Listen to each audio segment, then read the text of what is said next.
Good evening. Hello, all. Sorry for the delay. Welcome to Generational Change Monday night. I'm Jen. I think I'm Peter. You're definitely Peter. But we're not wearing the right clothes. We are. It's very strange. This is very, very strange. And I'm going to tell you guys why, because I actually had this idea in my head. You know what? Maybe we should mix up because traditionally on Monday night, I wear the purple shirt and Jen wears the white and purple shirt. And all of a sudden, we run into each other as I get here, and it's like, holy crap. It was strange. You're wearing the shirt that I wasn't I wearing. was kind of feeling it. I was feeling it. That can't be.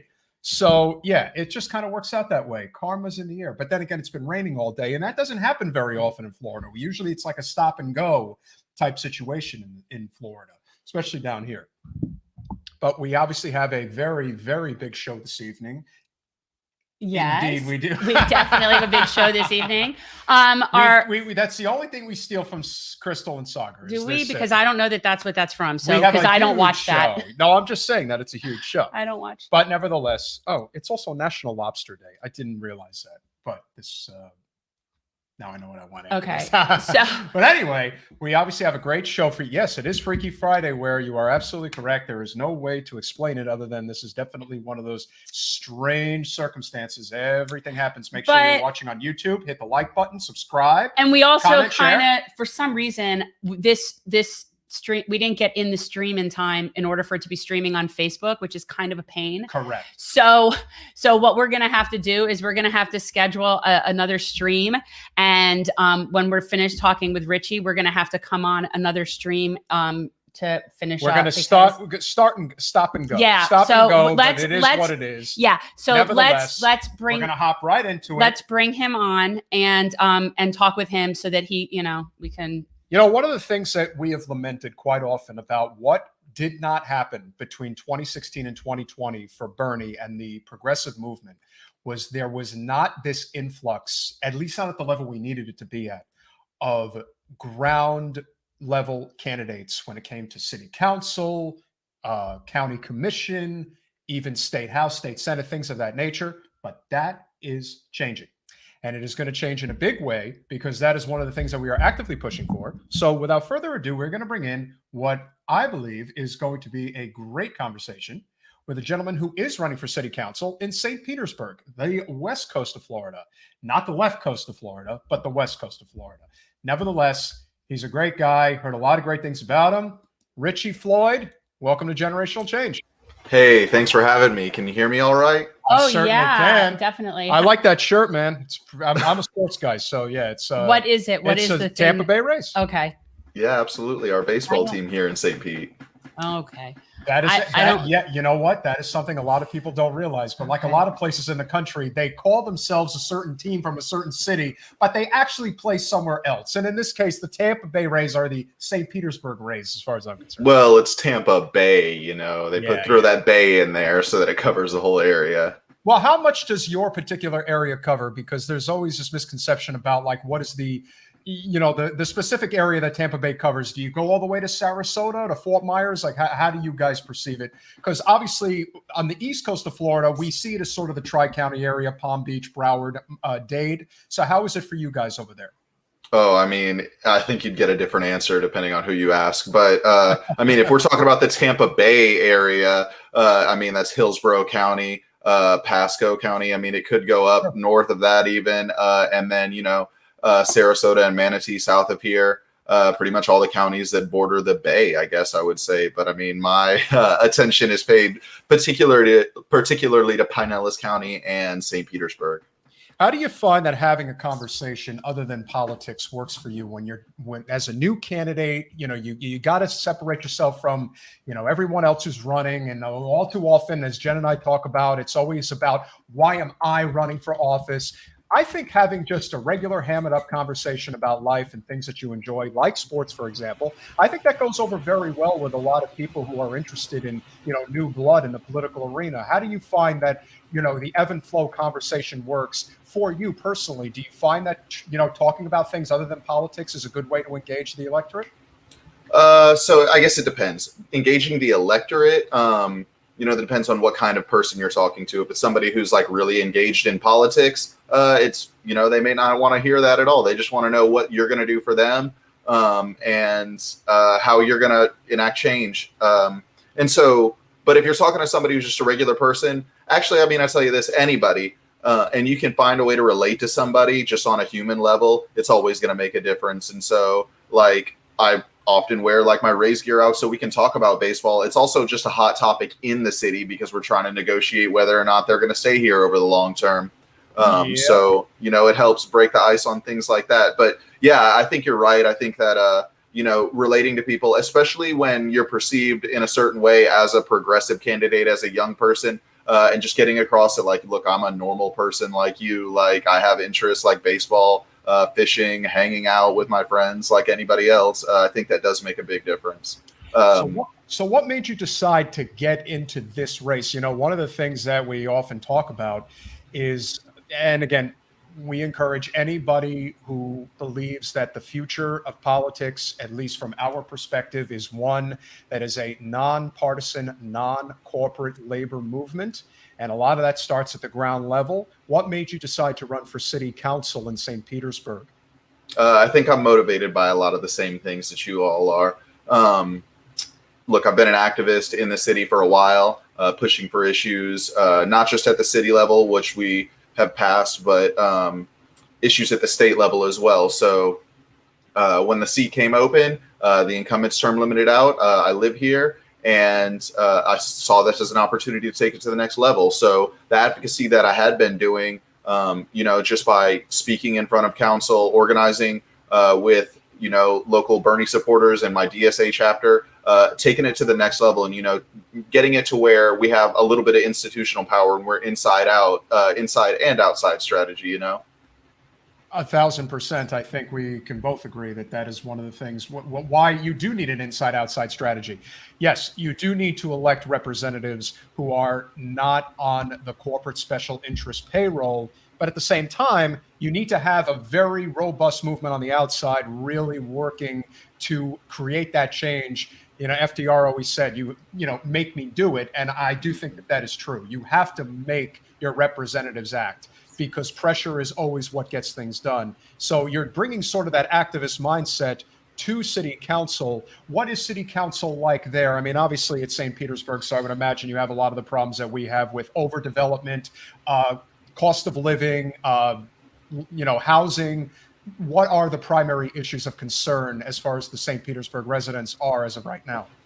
Yeah, you said it. The story of Florida is a story that's, the same from coast to coast, north to south.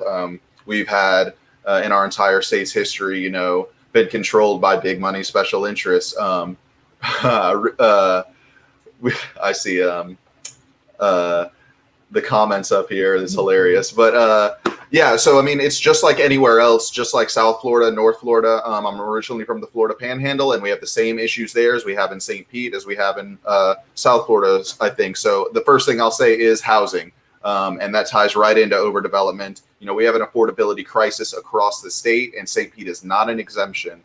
And not an exception. So the first thing that we talk about at the doors is affordable housing and how we're going to create permanently affordable solutions. We're not going to just, subsidize landlords' profits by giving people money to rent things that are going to continue to go up in price year after year after year. We're going to, build real affordable community-based options like community land trusts and fixing the public housing infrastructure that we have in the city and that we've had across the state that's just not been taken care of. It's been neglected because, they don't think about working people and poor people in this state. And so housing's a big thing that comes up, and that's tied right into development. And it's because we're developing, the downtown area, and it's spreading from there. And the profits and the wealth that are being brought in from those developments are not being shared equitably among the community. And so I think that's the biggest thing we come across. I mentioned the Rays a little bit.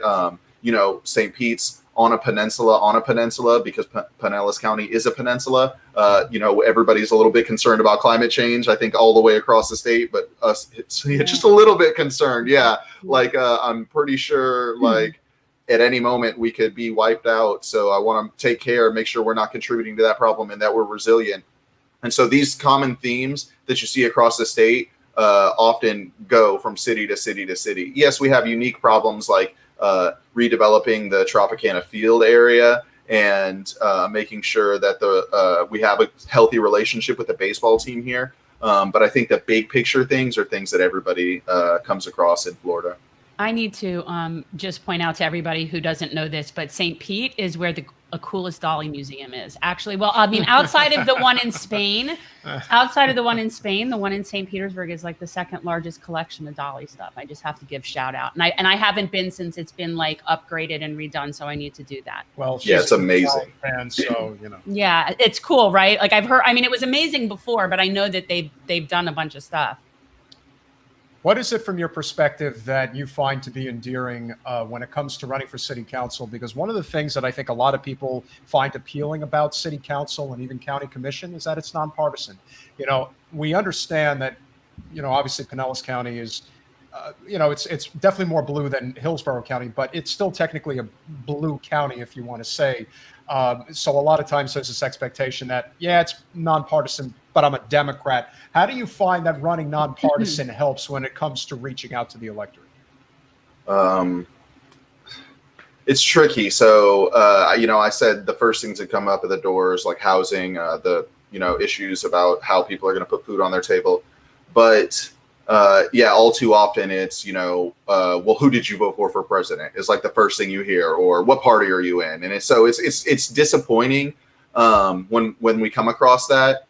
But we found that, by just stating the facts about like nonpartisan and my party registration, like we can immediately pivot to the issues. And I do think that there's an opportunity at a local level to really actually focus in on the issues instead of, just what party are you going to vote with whenever you get there, because we're all in nonpartisan seats. And so at the beginning, a lot of the conversations start with the party message. We can often pivot really easily, no matter who we're talking to at the door. And especially when we're focusing on issues that working people actually care about and not frivolous things. And so, and when we have a history of activism and, an actual movement that we've been building for a little while that can back up what we've been trying to accomplish in the first place.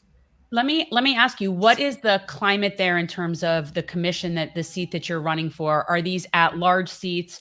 Are you a particular district? And is there somebody that's been sitting their fat butt there for just longer than they ought to? Like what's the situation there?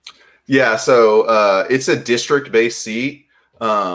And during the primary, only people in the district get to vote. But then during the general election, it's the top two from the primary, then go on to the general. And everyone in the city votes then. So it kind of is like a weird mix of like at large and in district. Yes. So you could essentially have two representatives from the same exact area representing the entire city. No. So there's 8 districts. And during the primary, I'm in District 8. During the primary, everyone in District 8 gets to vote on the 4 candidates that are running. The top 2 then are on the ballot for everyone in the city. And so everyone in the city will have every district on the ballot. Right. And so people in District 1 will be voting for District 1, 2, 4, 6, and 8. Yeah. Yeah. So everyone votes for every district, but your district puts who they want up. So that's 2 very people. Interesting.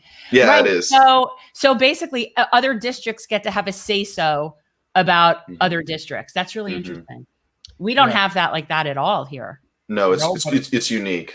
Yeah. But as you point out, this state is unique in that there's a lot of county rule, I guess is the way to put it. For sure. And so in a way, that is a good thing when you consider all of the stuff that DeSantis and the GOP in Tallahassee have been trying to run roughshod over the state. And it's obviously not good. But the good news is, there is a lot of county rule that does go on. So while there may be things that they're trying to implement, like prayer in school, that's not going to fly in a number of places. No, but one of the things that they're doing right now that's very current is them banning that teaching of critical race theory, and I have some issues with this.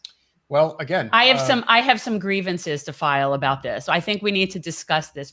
I don't know if this is like fair for me to talk about with you or anybody who's just here, because it's coming into my mind now. But why is this called a theory and not just history? Like, I don't understand what is the theory I think what is critical race theory? What is that? Richie, from my perspective, It's I think the history. only thing that makes sense because again, obviously it's obviously steeped in bigotry from one perspective, but another perspective, I think just for a lot of particularly white people, I think it's just shame. I think they don't want to reconcile their past. It just pisses me off that this is what's been going on over the past few days. Is like I'm watching DeSantis sign this crap. What are your thoughts on that? I mean, obviously at the city level, our school board. It'll be interesting to see what they do. They've already started censoring stuff in our school board that is race-based that I called out a few weeks ago locally. So what are you finding? I mean, okay, so first off, the first thing I want to say is that this critical race theory thing is a distraction manufactured by Republicans in order to stop, in order to whip up fear in their base, in order to throw red meat at the... that theory? I've never been taught it before. Like, we have to stop critical race theory.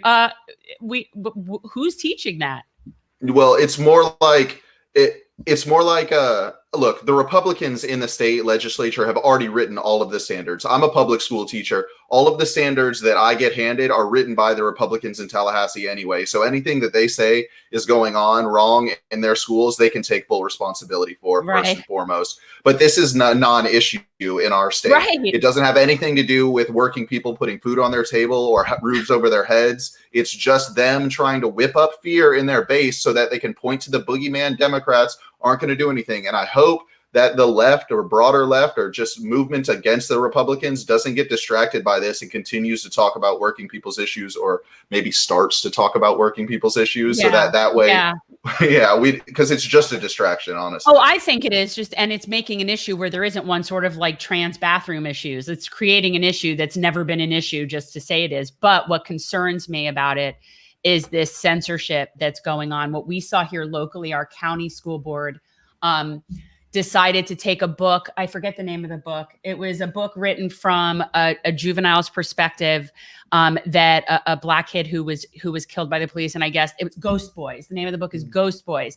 And it was found to be appropriate by commonsense.org. And yet our school board, interestingly, in line with the Fraternal Order of Police, decided that the book was inappropriate material. And what concerns me is that this stuff is at the local level where we have control over what our kids can and cannot learn. And it's kind of freaking me out that we're like watching history being whitewashed in real time. Like and I just think we have to so yeah, it's a distraction, but it's also going to now make there be a controversy in people teaching accurate history, which from my perspective has never been taught. I think I think you're absolutely right, though. When you get right down to it, we are living in a facade economy in many respects. People want to pretend like things are getting better, or that things never were nearly as bad as they made them out to be. Right, or the problem is COVID. Yeah, COVID's the whole problem. A lot of the promises that were made have not been kept. Yeah. Cost of living in Florida, especially in places like St. Petersburg, are off the charts expensive. We do not have a living wage. In fact, we had a $15 minimum wage passed, but of course, we have, you obviously have a state senator not too far from you, Jeff Brandes, who has tried to move heaven and earth. Did you see that, what he was doing? Yeah, we protested out in front of his office. Okay. Yeah. Because did we have it? Yeah, we had him as a bootlicker of the week. I'm pretty sure I had him as Jeff Brandes as bootlicker of the week. Maybe. We would have to check. But yeah, he's just he's emblematic of, it's not just that it's not even that they don't want a $15 minimum wage. It's that they don't want a $15 minimum wage for the people who need it the most. It's like they're not worthy. The bottom line is that they don't think they're worthy. They don't think that all work is worthy of a living wage. Well, they think all work must be done. They want all the work to be done, but not all work is worthy of a living wage. They also believe that there is I honestly think that a lot of people just think that there should be a class system in society, that not everybody is worthy of living a life of dignity, that you have to be living a life of fear constantly. Yeah. And so I am going to assume, and we don't have to really get into the minutia of other people running in the race, but I'm going to assume that you are the one non-corporate candidate in the race. Is that a fair assumption? I think that's a fair assumption. Yes. Good. And what is before we go, what is the general demographic? Like me, I'm a second generation Floridian. When I think of St. Pete, I think of mostly older people and then a very nice, robust LGBT population. That's like my perception of St. Pete. Am I wrong? I wouldn't say that you're totally wrong. Okay. yes, there is a very sizable LGBTQ plus population in St. Pete in my district as well. Yeah. There is a large population of older people as well, but there is a lot of working people and working families as well. Young people, people who have moved here for opportunity, people who have always been here. And the age of St. Petersburg itself has been going down for some time now. So we're a city just like anywhere else.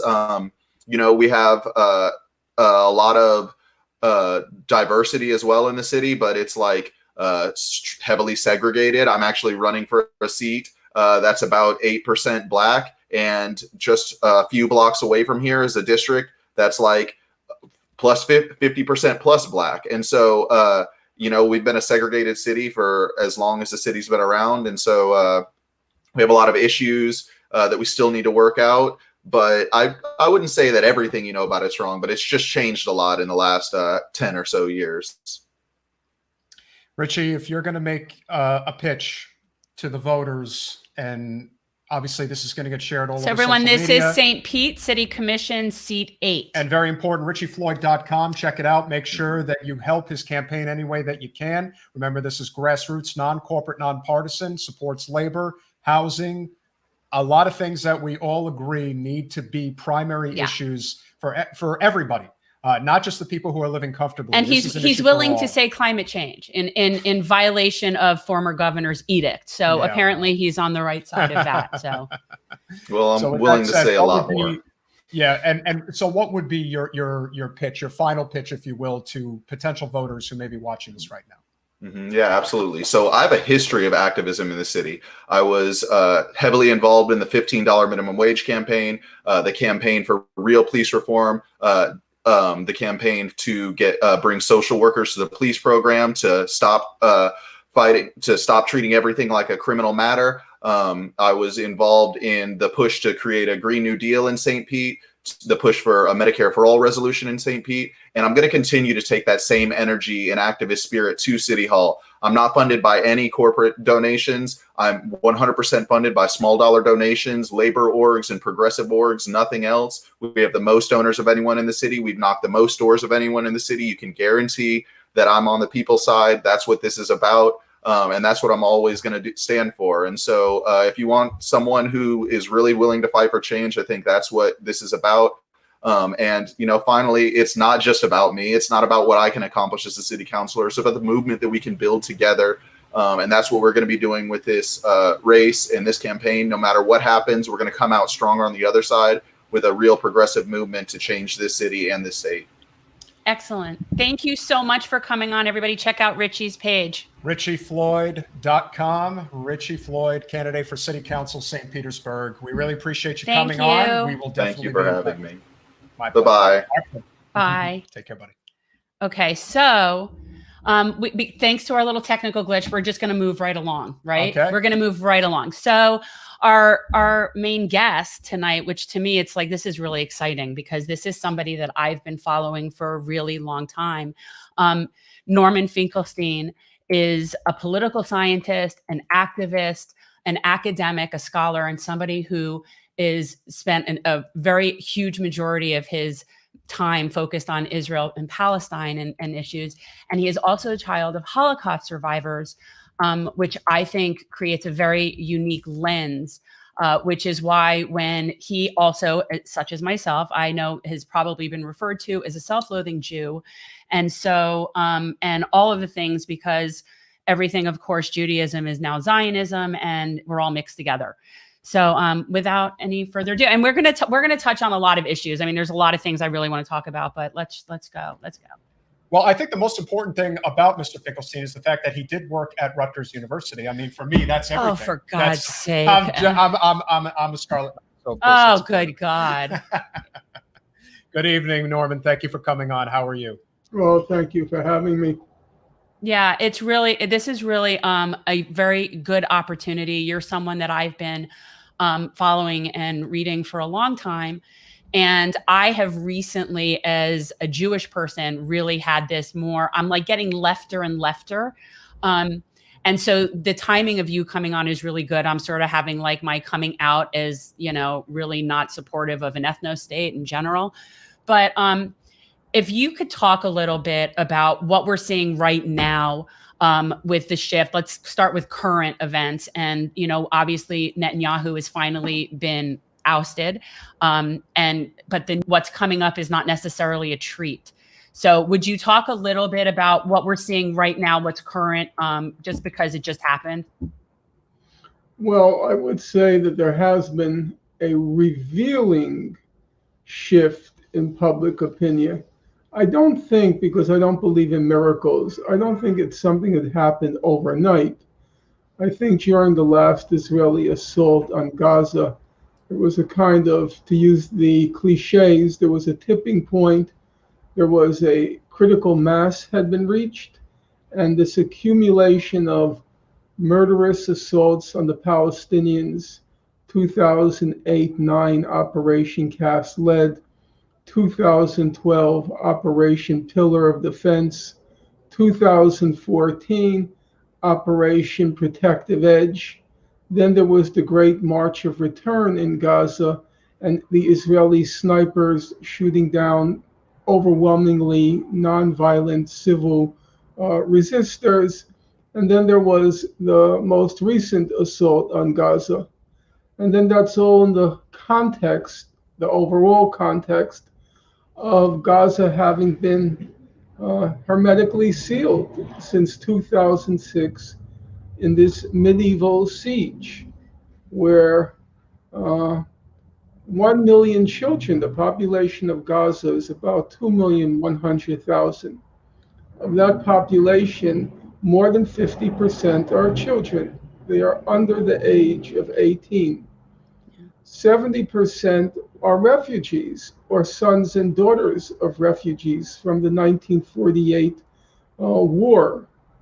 So you have an overwhelmingly refugee population, a majority child population, which has been sealed in an open air prison. Yeah. What some Israelis call, without being in any way indifferent to the resonance of the language, they call it a concentration camp. Israel's leading sociologist, until he passed, Baruch Kimmerling, he described Gaza as the largest concentration camp ever. And he said that way back in 2003, before the siege of Gaza had begun. So there is the context, then there are the punctuating assaults on Gaza, and people took it in, and I think a critical mass was reached in May 10th, when the most recent Israeli murderous assault on Gaza began. And then there was two other, what you might call, circumstantial factors. Factor number one, and it refers to an expression you used a moment ago, where you said, I'm having trouble with the idea of an ethno-state. And that, to me, is not so much a revealing remark as an indicative remark, indicative of the heightened sensitivity, in particular of your generation, that came about due to the Black Lives Matter movement. So there was now a heightened sensitivity to white supremacy, white domination, racism, and so forth. And just as this heightened sensitivity crystallized in your generation in particular, at the same time, Israel's leading human rights organization for the occupied Palestinian territories, it's called B'Tselem, it came out with a position paper stating that not just the occupied territories, the West Bank, East Jerusalem, Gaza, but Israel itself, the position paper said Israel is a Jewish supremacist state that practices apartheid. So in the midst of the Black Lives Matter movement and the heightened sensitivity to issues of racial supremacy and racial domination, along comes Israel's most respected human rights organization, and it says that whole area from the Mediterranean Sea to the Jordan River, inclusive of the state of Israel, is a Jewish supremacist state practicing apartheid. And then at the same time, the leading human rights organization in the world, Human Rights Watch, it comes out with a report, substantial report, 210 pages, very heavily footnoted, very scholarly. And it states that Israel is based, the whole area, including Israel itself, not just the occupied territories. It says Israel is a state based on Jewish domination, and it's practicing apartheid in the occupied Palestinian territories. So within the context of the Black Lives Matter movement, those were explosive, and I do think explosive is the correct word. Those were explosive statements by these leading human rights organizations. And then, as I said, there's the longer historical context of an overwhelmingly refugee child population caught in, trapped in this medieval siege, and then punctuated this siege by periodic Israeli massacres on a very large scale in Gaza. So if you put the whole picture together, I would say probably the correct expression would be it had reached a critical mass. And so it was kind of spectacular. You folks are obviously much too young to remember. I love that you put us together as young together, because we're really not. Like, he's a different generation than me. I'm older. But you're both, I think, separated from me by a chasm. So that's why I put you two together. She's 50. I'm 50. Okay, 50 is in other words. Say it. I'm past middle age. You could say it. It's once you're past middle age, you're old. I was going to say, you must be blessed with a very good climate or diet. I would have It's weed and Pilates. Okay, I'm a vegetarian, but I don't look like you, so you're very lucky. So, as I said, both of your generations still won't remember, even if you're 50. There was a time when Israel came under what's called an existential threat. It was being attacked. I'm from New York City. Do you mind if I ask where you folks from? Is it Florida? He's from New Jersey. I'm from Jersey. Right. I'm a second generation native Jewish Floridian. Okay. So you won't find what I'm about to say surprising. There was a time when if Israel said it was under attack, the next day there would be an emergency mobilization in support of Israel. And there would be literally, I'm not using hyperbolic terms now, there would be literally 1 million people along Fifth Avenue, obviously almost all Jews, in support of Israel. Yeah. And every public official, from the local councilman to the senators in the United States, they would all be out there giving their support for Israel. You may even recall as late as 2014, during Operation Protective Edge, our mayor, meaning New York, our mayor Bloomberg, flew right over to Israel to register his support. Mm. Now, what happened this last time? In the week of May 10th to 20th, there were 2 tiny demonstrations, 500 people each, in support of Israel, whereas there were tens and tens of thousands out in New York in support of the Palestinians. I happened to attend both the Black Lives Matter demonstrations every night for 6 weeks, and I attended the demonstrations in support of the Palestinians. It was almost exactly the same age cohort, 20-something. There was not even anyone over 30. I was holding up the fort for everyone from 30 to 200, in these demonstrations. In part, during the George Floyd, it was in part because of COVID.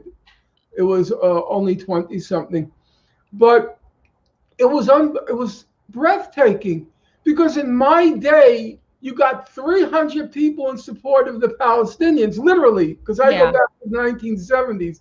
300 people in support of the Palestinians, and you would have 1 million people in support of Israel. Now, it was exactly the opposite. And what's even more revealing, Israel's leading supporters in Congress, Chuck Schumer, Gerald Nadler, Bob Menendez, none of them said a word in support of Israel. It's changing. It's changing. I wanted to talk with you about something that I've been thinking, and this is sort of like my attempt at some sort of academic concept about this, but my parents were raised in this very post-Holocaust PTSD from their parents' mindset. Mm-hmm. My mom always says, she was born in 48. She shares the birth year of Israel. She grew up, everything was about Israel. Everything. Like we were trained to basically be Zionists.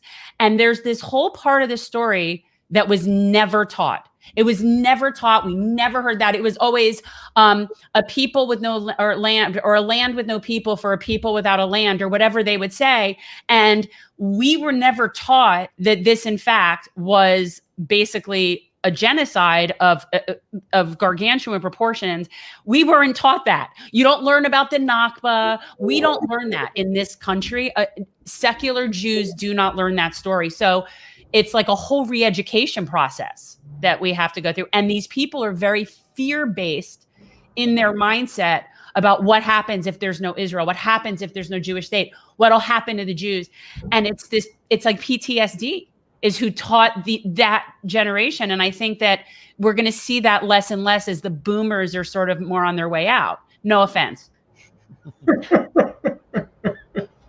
I didn't take offense until you said no offense.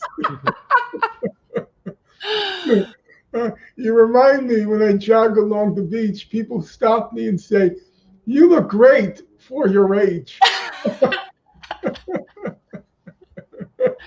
But can you talk about that? Like how we didn't get accurate history. We did not learn that. Well, there are several things to be said. And I have to be careful.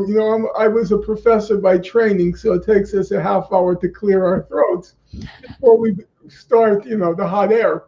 So I have to be careful, but let me just make a few brief points. There's a kind of optical illusion about the relationship of American Jews to Israel.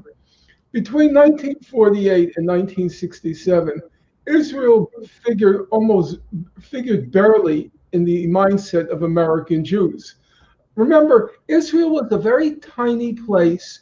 It was very poor, austere, simple life, and it was like a backwater. And after World War II, American Jews are making it in American society. All the kinds of discriminations they suffered, they disappeared.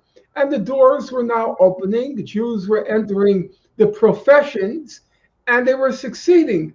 So they were fully Americanized, and they had very big ambitions. I'll just give you an example. My high school, which was a public high school, a public high school. Who went to my high school? Charles Schumer went to my high school. Bernie Sanders went to my high school. Judge Judy went to my high school. I'm serious. Yeah. She went to James Madison, right? Yes. Carol King went to my high school. There you go. These were all people who were very ambitious, lower Jewish middle class, and they were looking to conquer the United States, which was the equivalent of conquering the world. And the truth is, they did. It's extremely impressive what was achieved by that generation. And so they had no interest at all in Israel, except as the occasional object of charity. You gave some money to plant a tree in Israel. That was the sort of stuff. Very few American Jews visited Israel during that period. In addition, it will surprise you to learn, I think, that very few American Jews had any interest at all. Now, I know this will shock you. They had very little interest at all in the Nazi Holocaust. It simply didn't come up. You have to remember, now I'll say it again, you both of you are too young to remember. Back in that era, the Nazi Holocaust was not an object of pity. It was for Jews. I know this will shock you, so brace yourself. It was for Jews an object of shame. You see, it was said the Jews went like sheep to slaughter. That was the description. My parents are true survivors. I have to always say that because there came a point where everybody was going around saying, I was a Holocaust survivor. I was a Holocaust survivor. Every 2 out of 3 Jews you would meet in the street, I was a Holocaust survivor. They were not. They left. Their families left They got before. out. Yeah. They got out in various ways. A large number of them, when Poland was divided in 1939, they went to the Russian side. They escaped that way. Others, like you said, they got out earlier, like Henry Kissinger, in 1935, 1936, they get out when they see what's coming. My parents were among the few actual survivors. The numbers given are like in 1945, about 100,000 Jews survived either the ghettos, the concentration camps, or the death camps. Either the ghettos, the concentration camps, or the labor camps. And most of those who survived were in all 3. My mother and father, may they rest in peace, they were in the Warsaw Ghetto. They were then in Majdanek concentration camp. My father ended up in Auschwitz concentration camp. My mother ended up in 2 slave labor camps. So they were the real deal. As my mother would say, the real McCoy. They were in the Nazi Holocaust.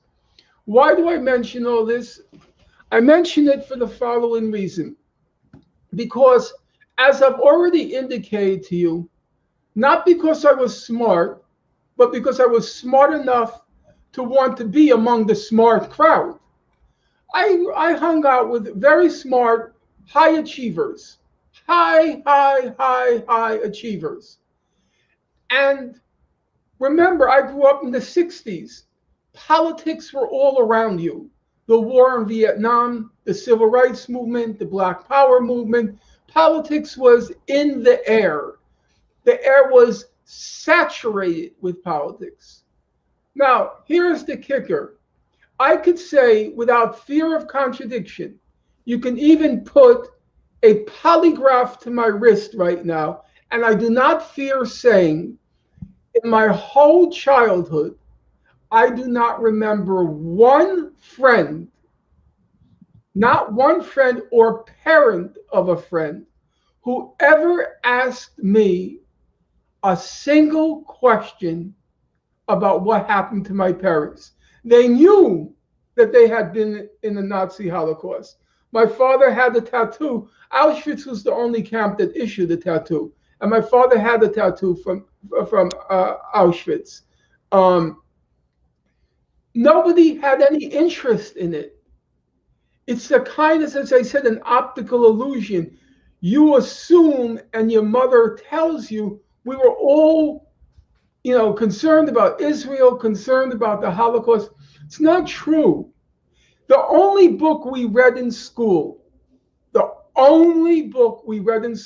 pertaining to the Nazi Holocaust was in 7th grade. We read Anne Frank's diary.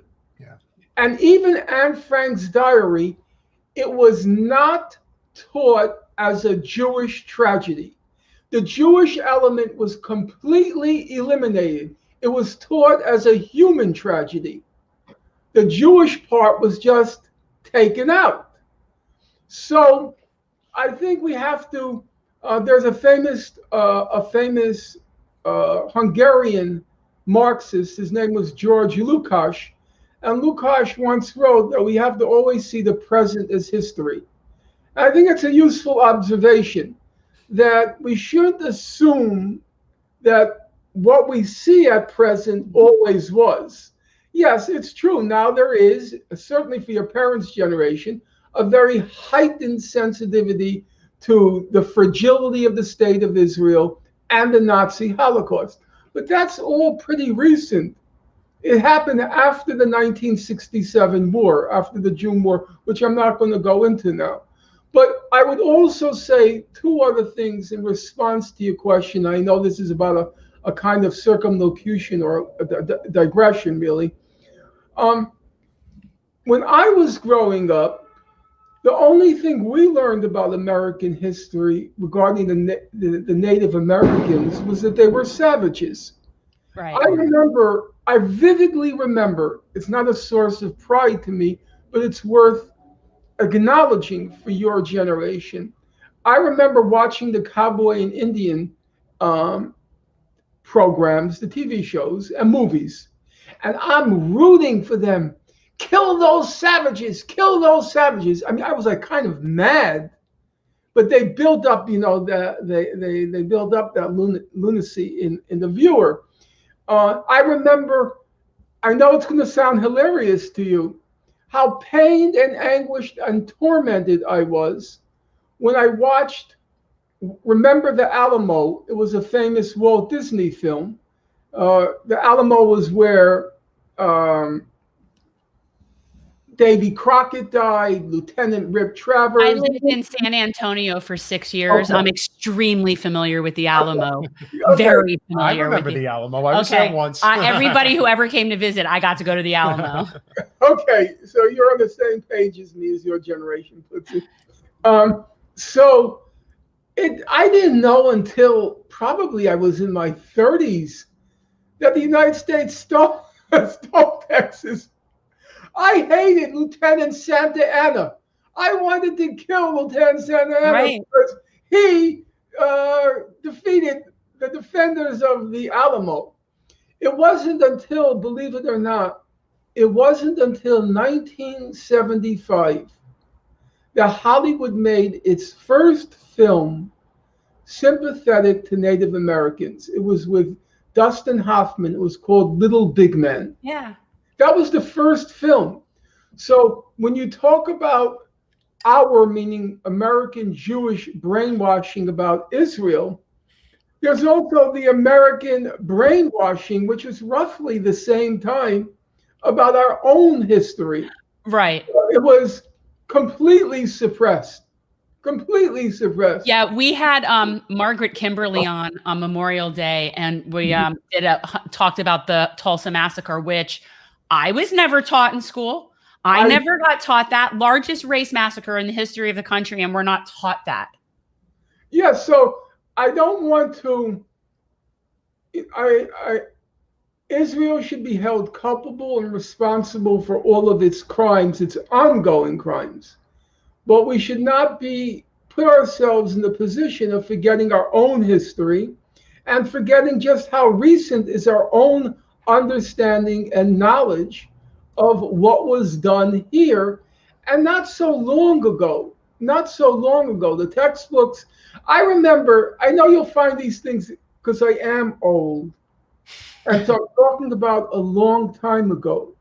But I distinctly remember as late as sophomore year in high school, my history teacher was named Mr. Storch, a smart guy. He went to Columbia. At that point, New York City, the highest paid civil service job was teachers. And so teachers were both respected and deserving of respect because they were smart. They were paid very well. Now teachers, they're below fire department, below police, below sanitation. But back then they attracted a very impressive group of faculty.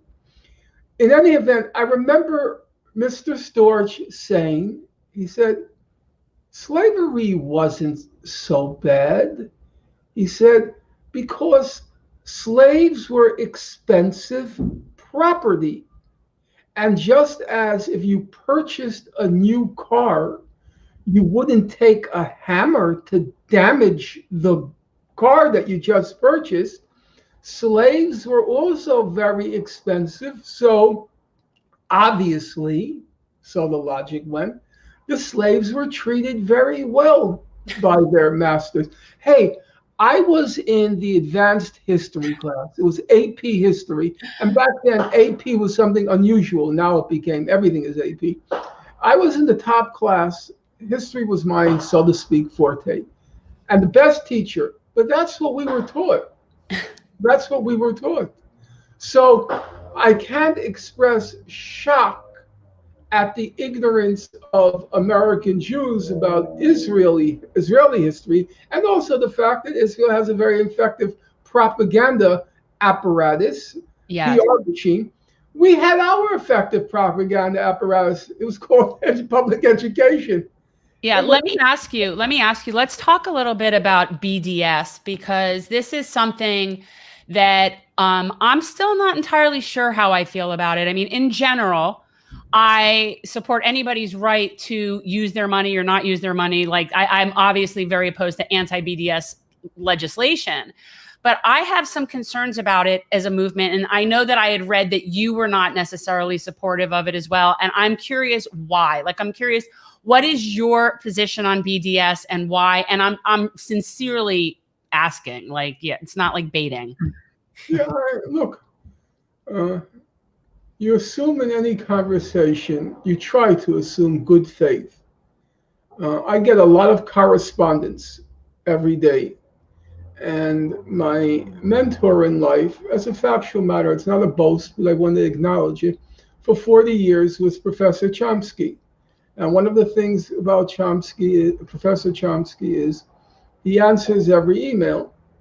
He spent probably, there were days he spent in a week, he would spend certain days, maybe 8 hours answering email. It was breathtaking, to tell you the truth. And so I answer all emails, and I try to assume good faith. Now, sometimes as the correspondence unfolds, you see there's not good faith here. There's just a person who is, whether you call it, your generation calls it trolling. Yeah. So then at some point you have the right, the moral right to say, you know what, I'm not continuing this because you're not serious. So I try to assume good faith, and I assume the good faith of your question. If I discover otherwise, then I have the right, as I say, to turn, to switch you off. But until that happens, I'm going to assume good faith. And I'm going to try to give you a good faith answer, although it may not resonate for all of your listeners, or even for many of your listeners. I was for a long time, a significant period of my life, maybe not in actual time span, but in terms of my own intellectual and political coming of age, I was a Maoist, a follower of Chairman Mao. We were Mao Zedong, live like him, dare to struggle, dare to win. I was very fervent. You could say, with a certain amount of fairness, you could say fanatical. And once I passed that phase in my life, I was very cautious of cults, of sloganeering, of blind following. And also, I became very cautious of posturing, the radical posturing and posing and trying to appear radical, as against trying to get things done. I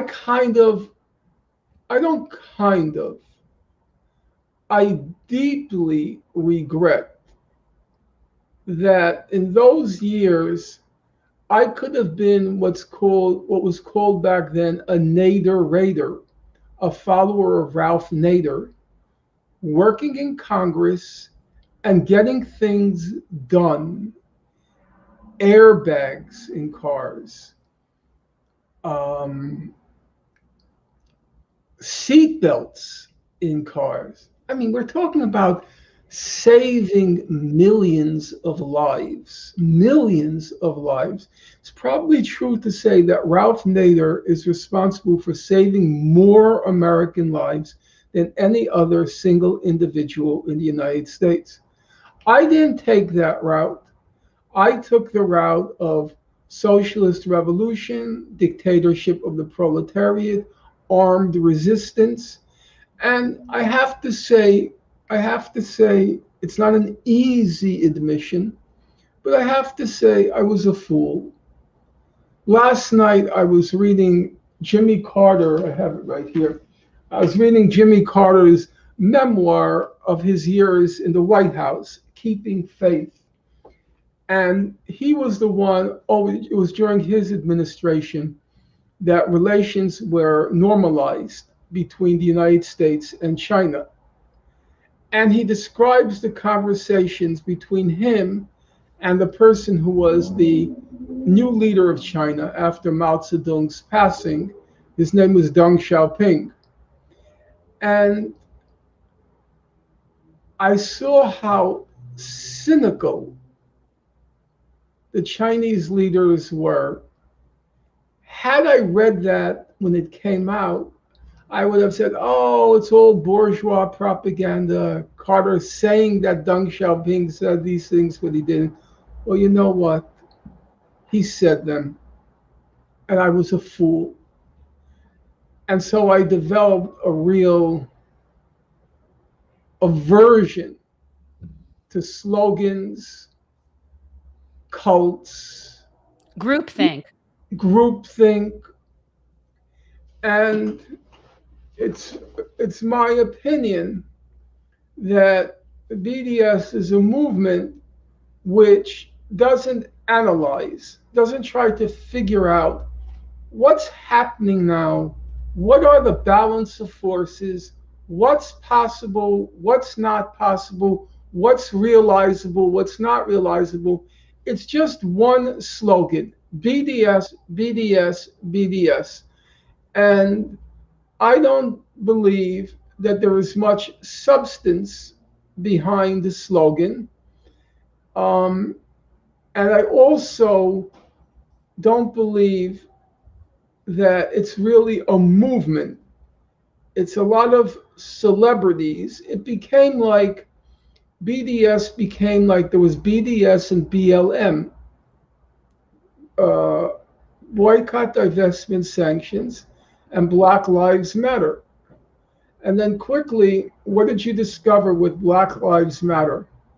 Well, a lot of Black Lives Matter, one has to say, it was a sham.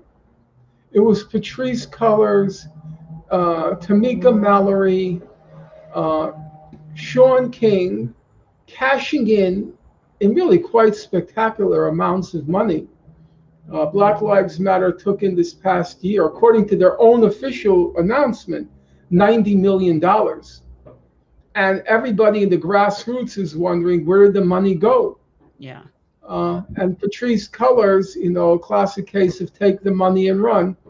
After all the exposés, so 2 weeks ago, she announces, I'm leaving, I'm out of here, So you have to, in my opinion, having been involved in politics for a very long time, you have to always be a little bit suspicious of any movement which becomes too popular too fast. Yes. And too many chic people embracing it. Yeah. So I have specific criticisms of Black Lives Matter, which I've expressed in many occasions. I have specific criticisms of BDS, which I've expressed on many occasions, and I wouldn't want to squander time by repeating to you what people can find in the web in 100 or 1,000. Yeah. No, I was just wanting to know what your general mindset was on it. In general, as you say, boycotts, divestment, sanctions, those are completely legitimate tactics, and they are quite often effective tactics, but still one has to, in my opinion, one has to do careful analysis of what's possible, what's not possible, and also to be open to the fact that reasonable people, and I'd like to underline this point, reasonable people can disagree. So I'll give you an example from the 1980s.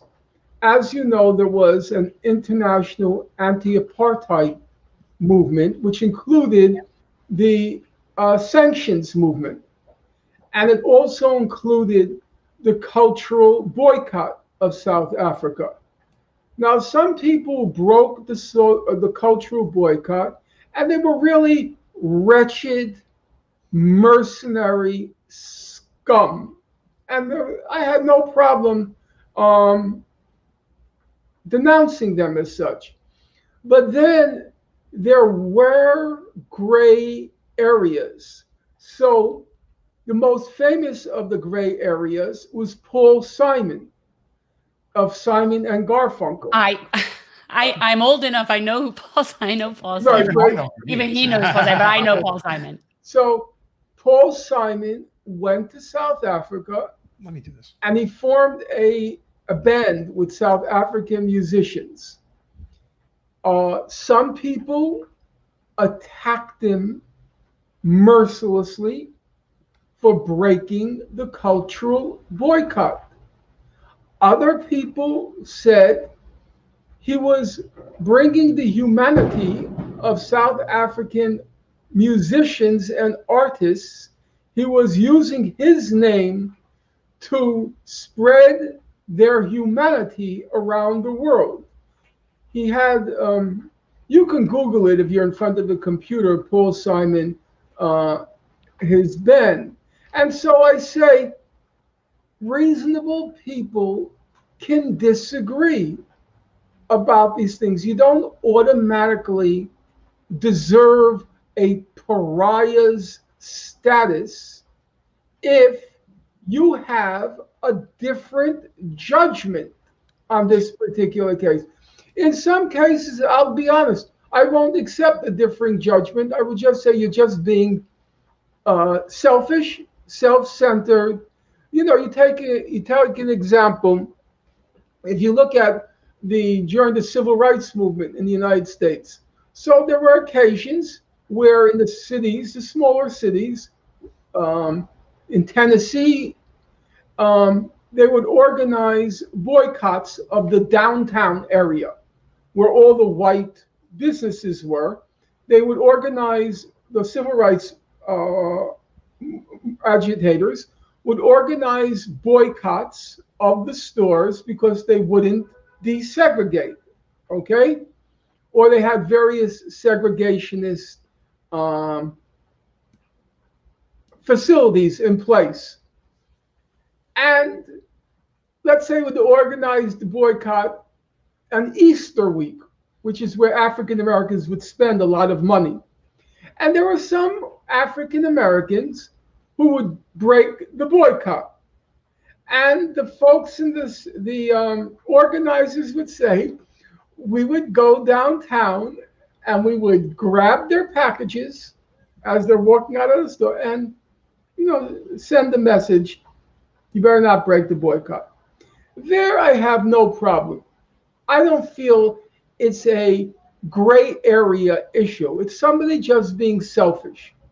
But I don't think Paul Simon was just being selfish. I think he had a different judgment that he could actually do something good for South Africa by going there, establishing a band, and so forth. So you mentioned in your introductory remark, you mentioned the group thing. And yes, I do have a problem when people don't allow for the fact that others can, in good faith, have a different judgment. Yeah. Let's talk a little bit about what that looks like in academia, because something that I've noticed, and obviously you know very well, is that academicians that have a particular stance that's not particularly pro-Israel get treated a certain way by a lot of our higher institutions in this country. And it is pretty pervasive. It's something we just saw. Dr. Cornel West just had this going on that he just went through. And I know this is something that you've been through as well. Can you talk a little bit about how the powers that be really stifle any sort of support for Palestinians in the academic circles? I want to say, I kind of think it's a mixed picture.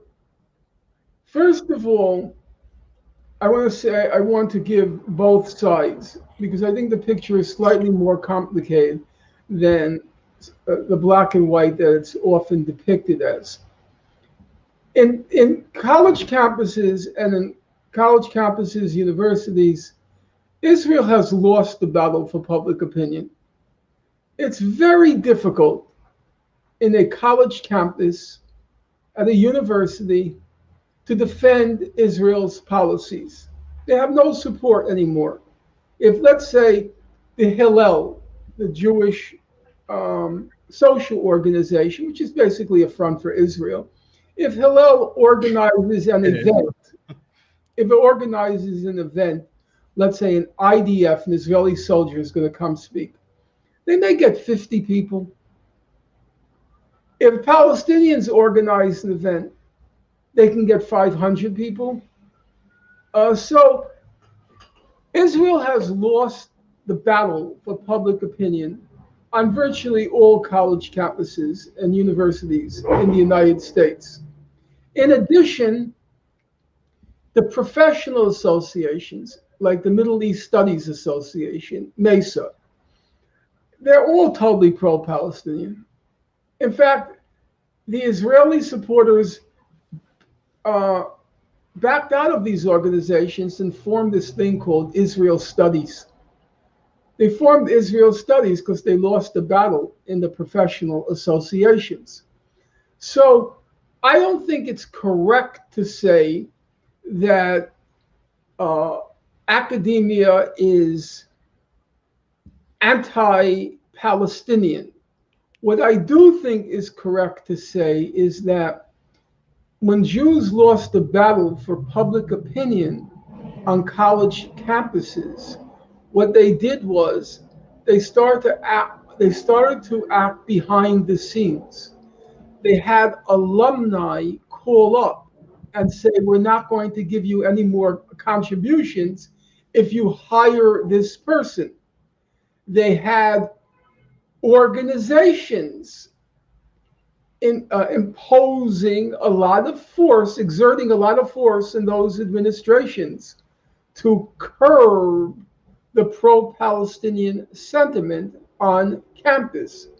I fell victim in part. I fell victim to Professor Dershowitz's jihad against me, but also the university, which was an utterly ninth-rate university, DePaul University, it was in Chicago.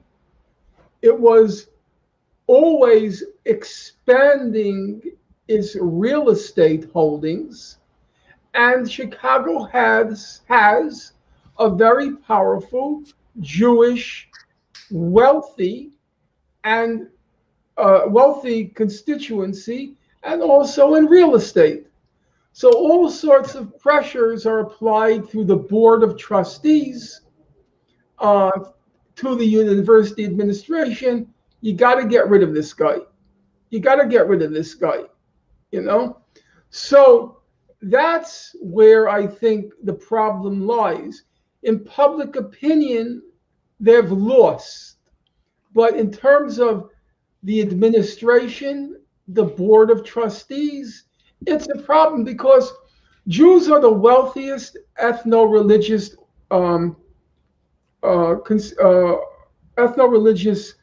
group in the United States. they also tend to be liberal. So go to a library where they have the list of people who contributed to the library. Always a lot of Jewish names. Yeah. Go to a hospital. Look at the names of buildings in a university. How many of the names now are Jewish? So, very wealthy group, and also a group that contributes a lot of money to public institutions and public causes. So that's a lot of money to lose. It's a lot of money to lose if you hire someone like me. Right. That's where I think the problem is.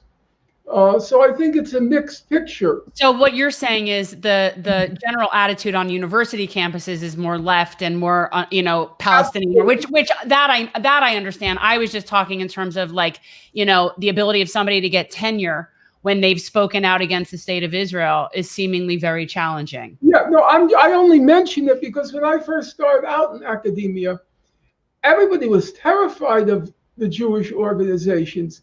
You couldn't say a word on campus. I remember I had classes, I was teaching at Brooklyn College. I know these things are hard to believe and impossible at this point in my life to document. I would sit in a class and there would be two students from the campus Hillel sitting in the first row and talking to each other loudly while I'm trying to teach. I would tell them to stop, they wouldn't stop. I would tell them to stop again, they wouldn't stop. I would tell them to leave the room, they would not leave the room. Everybody else in the class is just terrified. I go down to complain to my chair, Morton Berkowitz, won't do anything. That's what it was like back then. That's what it was like in 1990 when I started teaching, 1988 when I started teaching. Now that's unthinkable. That can never happen now. Absolutely impossible. It would be the Jewish students who would be a little bit cautious about what they say, So that changed. But then what happened was they started to use strong arm tactics, the Jewish organizations behind the scenes. Right. Norman, I've been obviously letting you and Jen, have, because this is more your. He thinks it's tribal, but he's Jewish. He doesn't want to acknowledge it, but he had his little bar mitzvah. Yeah, well, do me a favor, just okay. Jen likes to mother me sometimes, and it gets annoying. But I think it's important to talk about a couple of things. You bring up academia and the issues that exist. I think Alan Dershowitz is emblematic of a lot of the problems that do exist within this, what I would call somewhat of a protected class. He has a lot of dirt under his fingernails, and he's been able to skate for a very long time. But he is one of the most avid Zionists we have in this country. And I'm curious how this, relates to sort of this protected class that as long as you are pro-Israel, you are basically able to get away with what you're going to get away with. And then I think a second follow-up to that, which we can also get into, is the power of the evangelical right and the role that they play in sort of this Teflon approach to Israel in our country. Alan Dershowitz is an interesting case because he did many things which by any elementary moral standard are really despicable. Among them were his consistent, persistent lying about what Israel was or wasn't doing in its relationship to the Palestinians. And what to me is interesting, you see, obviously I know a lot about Professor Dershowitz because our paths crossed, and unfortunately, it wasn't just ships passing in the night. Our paths crossed for a sustained period of time, by the end of which, in 2007, he had successfully made me not just unemployed, but was a separate category, unemployable. So I never worked again after 2007. I was in the midlife of the midpoint of my career, of what should have been the midpoint of my career. Because I was a Maoist, I didn't get started until 1988 as a professor, and then my whole career was over in 2007. So I was just 21 years, 19 years, and then I couldn't work at all. I couldn't get, I'm serious. I know a lot of times I always have to say I'm being literal because the things I say sound kind of hard to conceive. I couldn't get a job as a door catcher after 2007 because of the miracle of Google. Whenever anybody, in my day, when you applied for work, you would ask, typically you would be asked to supply 3 recommendations. By your generation, they didn't ask for recommendations at all. They just checked you out on Google. They just Googled your name.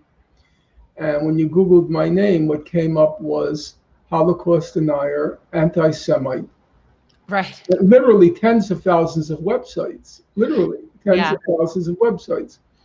So Professor Dershowitz, he had done many despicable things.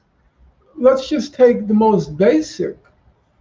There was a long period of time, up until maybe 4 years ago, when Professor Dershowitz was always described as Professor Alan Dershowitz of Harvard University, comma, famed civil liberties lawyer, comma. That was his descriptive, famed civil liberties lawyer.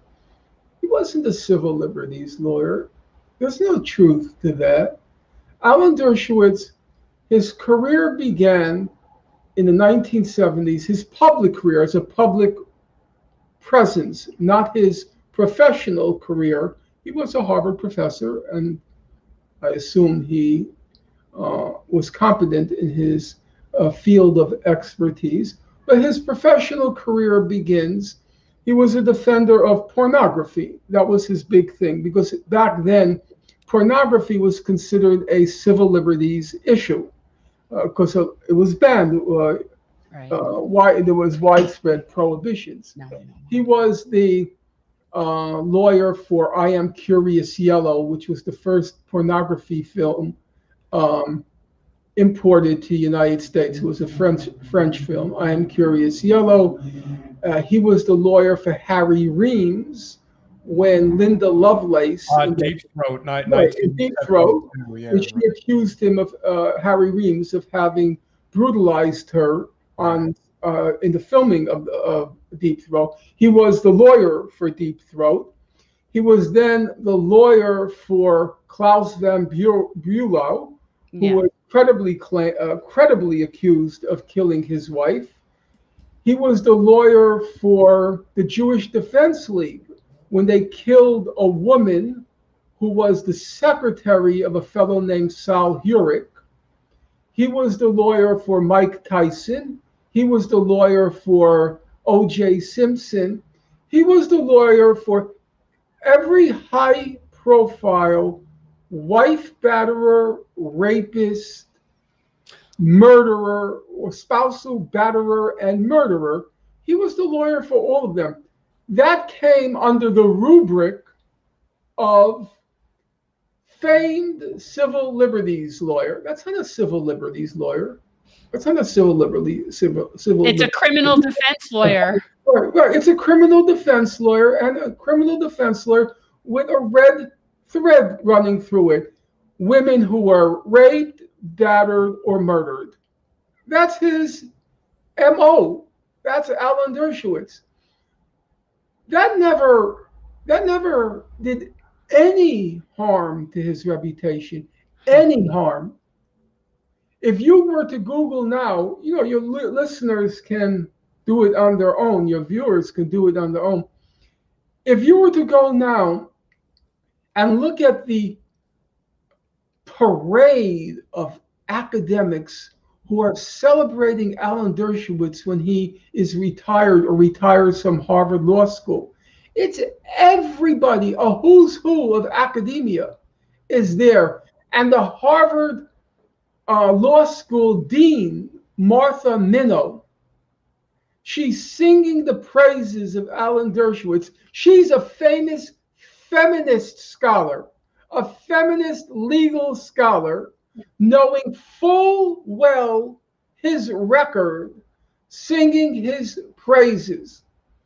And among the other things, that's his public defense activity.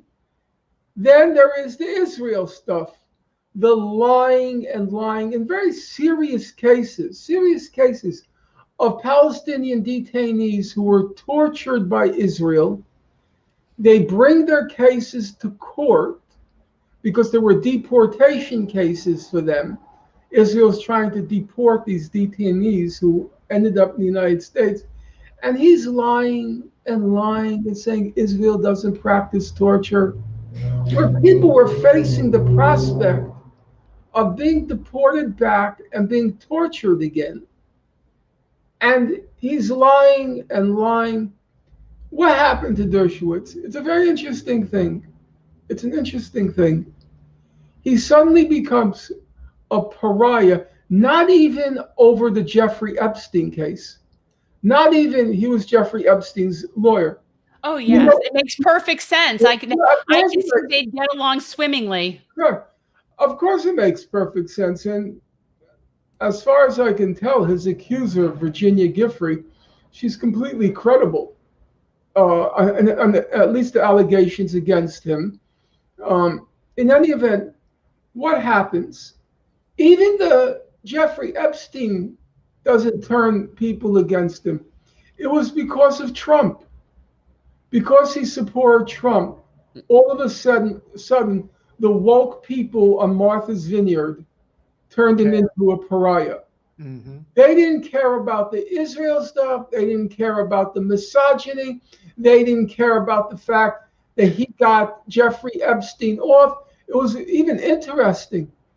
So Jeffrey Epstein got 1 year, in the first trial. He got 1 year. He was out in his own recognizance all day. He only had to come back. He had his office outside. He only had to come back at night for his sentence. And Dershowitz was asked about it. And he says, do you feel bad in retrospect when, it came out that he had done this and done that and done that? Dershowitz said, feel bad? The only thing I feel bad is that he got 1 year. I think he should have gotten scot-free. Now, he's saying this after all the claims and allegations against Epstein. That didn't alienate anyone. People like, Jeffrey Toobin. Yes. Yeah. Toobin is singing his praises. Yeah. And then Toobin has an article. I think it was, I can't remember where the article was. It may have been the New Republic, but don't count me on it. Toobin has an article. What happened to Alan Dershowitz? Because he's defending Trump now. As if he had a clean slate up until his defense of Trump. And if you ask me, I can't prove it. And when I'm speculating, I want to quickly admit to saying I speculate. If you ask me, what happened was Dershowitz was afraid he was going to be convicted in the Giuffre case, the young woman who says that she had sex with him, non-consensual sex. So he was afraid. So he was defending Trump to get a get out of jail free card in case he was convicted. That's all he did. I mean, he's a snake. He is just such a snake. Even looks like a snake. But you know what? Here's the thing. You want to know what? In my opinion, they're all snakes. Mm. Yes. Jeffrey Toobin, he's also a snake. They're all snakes. The difference is, for me, Alan Dershowitz, I know you'll laugh. Yeah, so you'll forgive my analogy. Alan Dershowitz, to me, he's like Michael Jackson. He is what he is. Sorry. He is what he is. That's who he is. I never really faulted Michael Jackson, Same. Michael Jackson, apparently, he had an illness. It was a serious illness. He couldn't control himself. The problem was the enablers. Yes. All the people that knew what was happening, but they couldn't resist the money, the celebrity, the connections, and they enabled Michael Jackson. You may not agree with me, but that's how I feel about the parents of those kids. You know, I don't know about your mom and dad, either of you. I don't know about your mom and dad, but I remember Michael Jackson when he came out with I forgot the name of the album, but with Beat It. Yeah, Thriller. Thriller album, the Thriller album. And when he performed when he did the it was Billie Jean. It was Billie Jean at the Grammys, right? Well, it was whenever he said beat it, beat it, beat it, he was grabbing his crotch and writing, right? God. So it was out there, right? It was out there. Now, are you a parent? Jen, are you a parent? I am. Okay. If your kid came over to you and said, Mommy, Mikey wants me to stay over at night, would you let your kid stay over? No, and of course not. But, this is one of those things where when you say things like that, you're blaming the victim. And the thing is that the parents are basically selling their kids. No, but what I do want to selling their kids. So allow me to finish and I'll hear you out. I want to hear you out. So it wasn't Michael Jackson. It was the enablers who didn't suffer from that mental illness, who knew fully well what was going on, and didn't sit down with him and say, Michael, you have an illness. There's a serious problem here. And if you don't turn yourself in, I have to turn you in. Nobody did that. And it was the same thing with Dershowitz.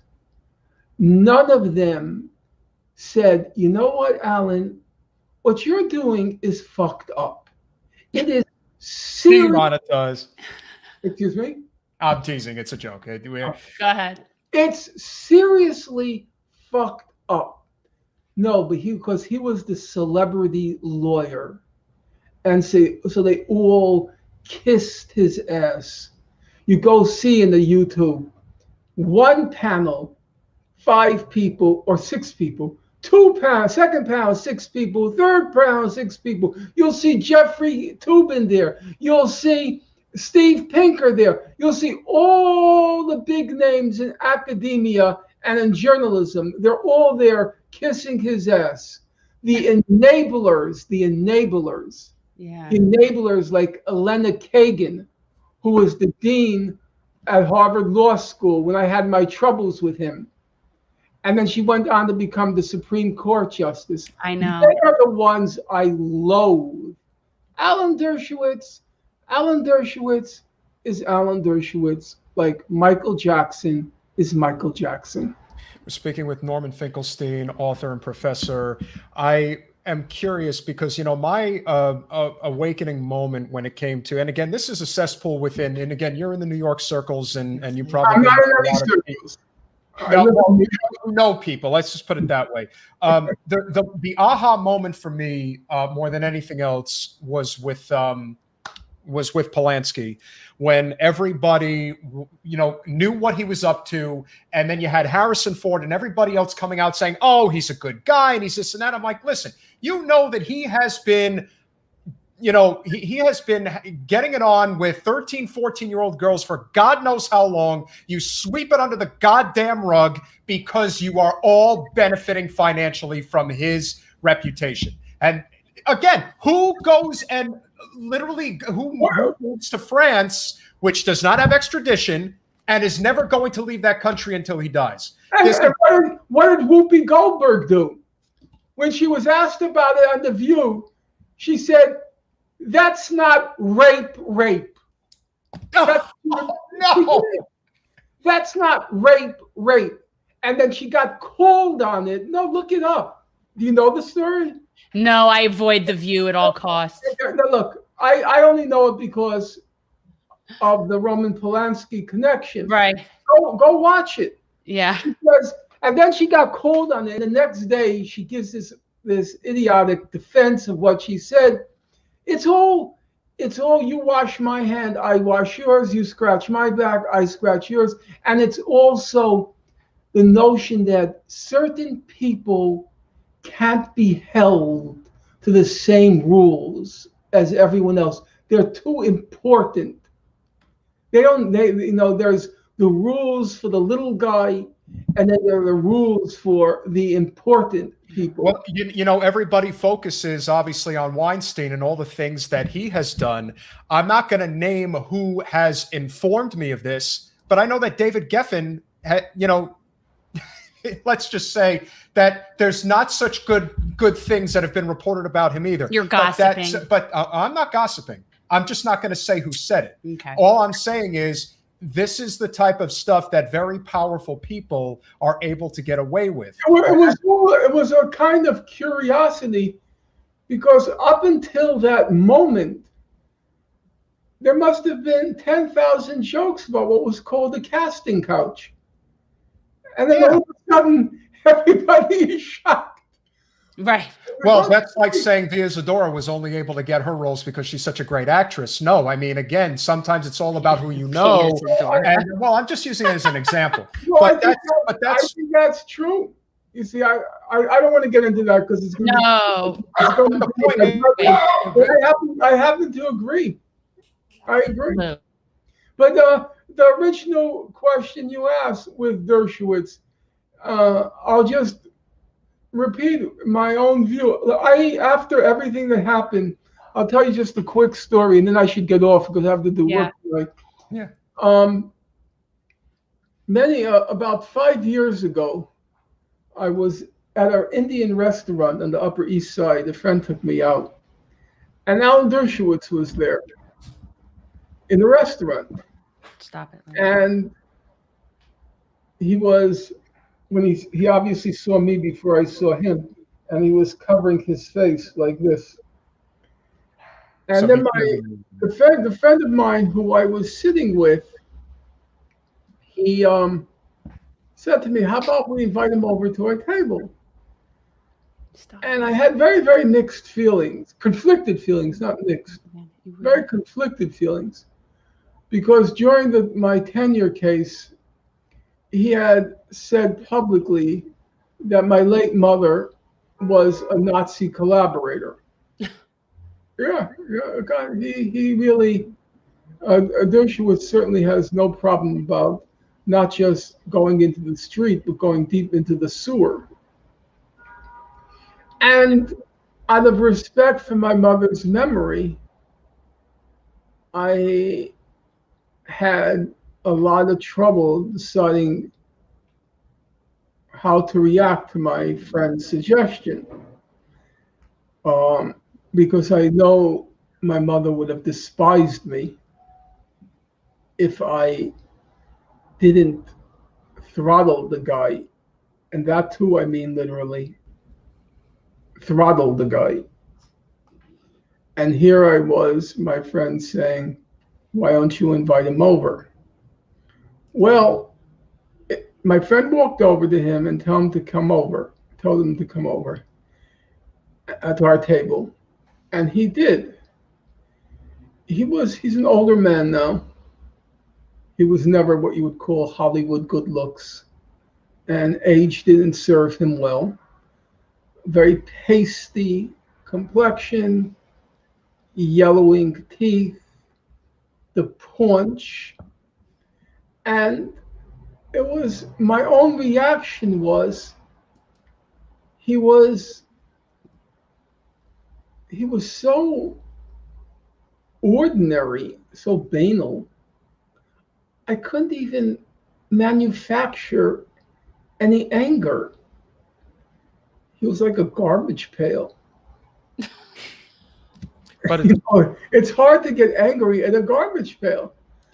And so it was that moment of what you might call epiphany, Yeah. where I thought to myself, he's not the problem. He's a symptom. He's a symptom, but the problem is the enablers, not him. Right. You know, just one last example. You take someone like Michael Jackson. If you remember the Thriller album, when you opened up, he was a decent-looking young man. He was a decent. By the end, I mean, it was terrifying to look at his face. I know. Yeah. Terrifying. Terrifying to look at his face. Not one plastic surgeon Yep. had enough professional Courtesy. say again Professionalism, just professionalism. not professionalism to say, Michael, you don't need another cut.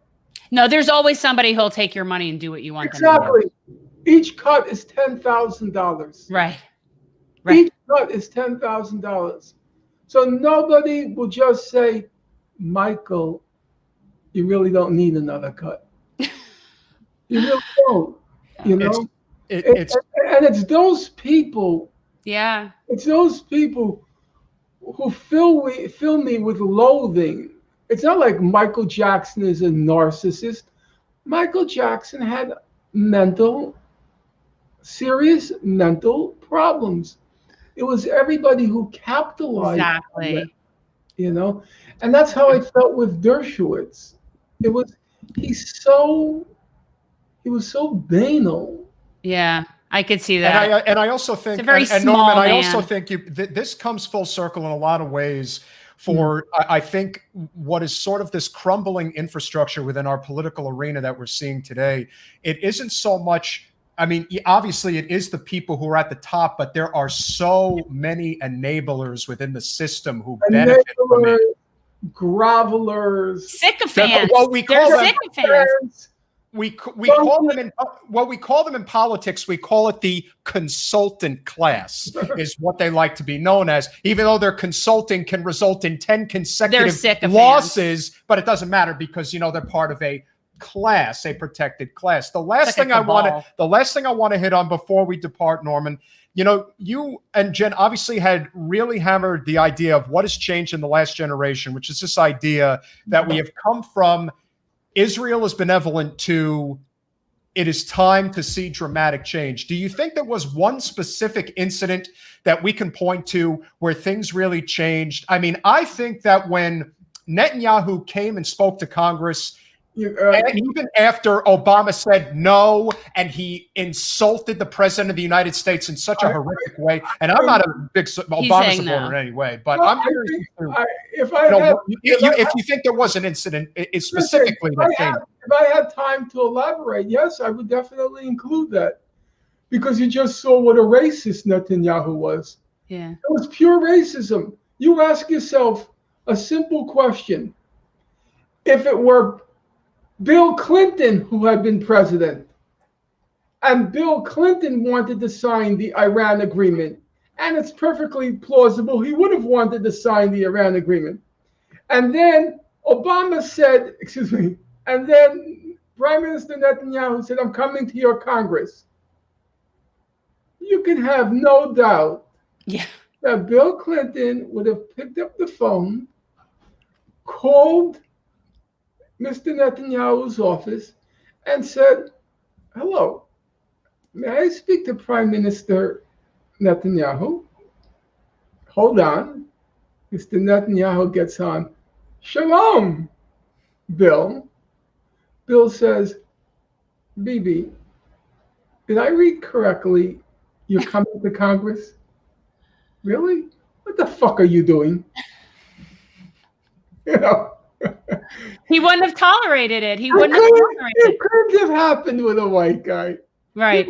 I'm not one of those people who reduces everything to race. Yeah. But it's because Netanyahu is such a Jewish white supremacist. He is so he is. He grew up in Philadelphia. His father was like a bonkers racist. Racist. So it couldn't have happened had it been a white president. Do you think Jimmy Carter would have tolerated that? No. No. Of course not. Couldn't happen. So I totally agree with you. And as I said, if I had time, I would elaborate on your point. But I think your point's absolutely correct. That was a very critical moment. That's why Biden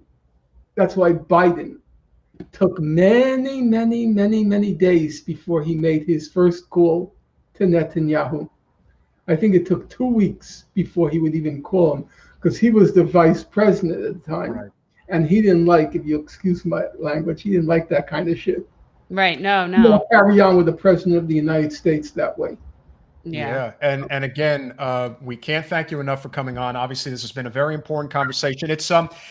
We definitely would want to have you back for sure, because it's still too early to tell what's going to happen with Bennett now becoming the prime minister, and if that's going to change anything. No, it's probably not. But again, is it? It's sort of like the difference of Biden becoming president. Did that change anything? No, not really. But is there a possibility of a positive change? Yes, there's also a possibility this could get worse.